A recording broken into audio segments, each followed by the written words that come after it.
My name is Lily, my pronouns are she, they, and I choose to be a part of this Queer Love Letters YouTube series because I want to share about queer platonic love in its depth. When I was growing up, I didn't know any other queer people my age, so when I was learning about myself, I really did it all on my own. When I met my best friend Susan, who this letter is dedicated to, I felt understood fully for the first time. It's important to share about queer friendships so other queer people know that they're not alone and that they are unconditionally loved and supported by the LGBTQ+ community. And if they haven't found another queer friend yet, they should know that we're waiting to love them with open arms. Dear Susan, we laugh now about how we met. A mutual best friend introduced us the first week of college, but I thought you already had secured your group of cool freshman friends, so I thought of you as a distant dream and joined every club I could to look for a best friend. Every time we passed each other on campus, you'd say hi with your bright, colorful voice and your bright, colorful smile, and I'd say, "Oh, hi. Uh," and you'd say, "It's Susan." This probably happened 3 times in a couple weeks. I've always been a mess. But when I was searching every day in and out of classes for a best friend, someone who loved poetry and stories and acting and laughing and community, I learned that in the end, I didn't need to search at all because we were right in front of each other's faces. In you, I found not only a best friend, but a soulmate. There are days and nights I'll never forget because they replay in my body all the time. I found home in your Toyota Camry. We'd park at our favorite coffee shop in the middle of the night, lie the seats all the way back, and ask each other things we'd never asked anyone. It was one of these midnights I told you that I think I'm bisexual, and you immediately said the same for you. We were the first person we'd ever said that to, other than our high school boyfriends in a different chapter of life. I didn't find a mirror in you. I found a companion.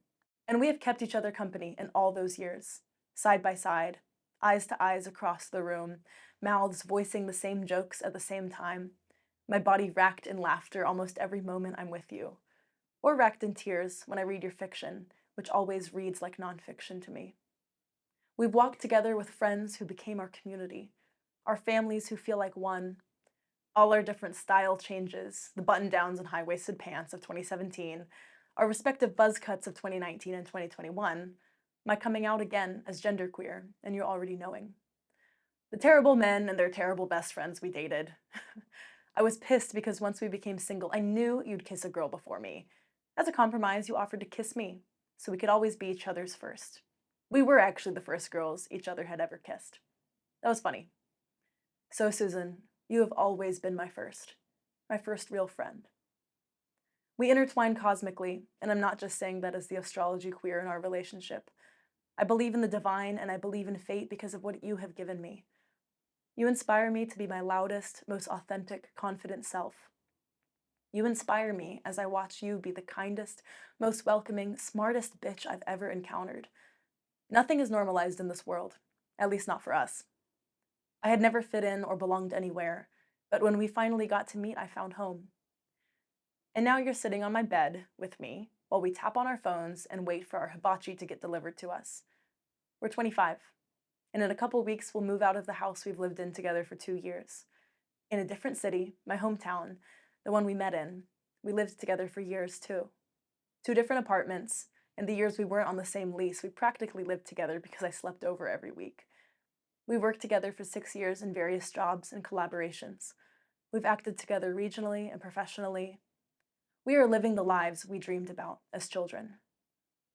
I'm beyond honored to share this life with you, to lounge with our legs touching, waiting for our takeout, to look into each other's eyes and see the same nervous, naive, curious 18-year-olds we once were. We are exactly who they needed back then, and you've always been who I needed. It's simple. I love you. Thank you for watching this episode of Queer Love Letters. Like, subscribe, and share this expression of love. Visit us at www.queerloveletters.com, where you can inquire about submitting your very own queer love letter and join our email list. Brought to you in part by queer-owned jewelry company, Aharry. Check out the Pride collection at www.aharry.co. This YouTube series is inspired by the best-selling book, Authentically Authentic. It's a journey, not a destination. Get your copy on Amazon today.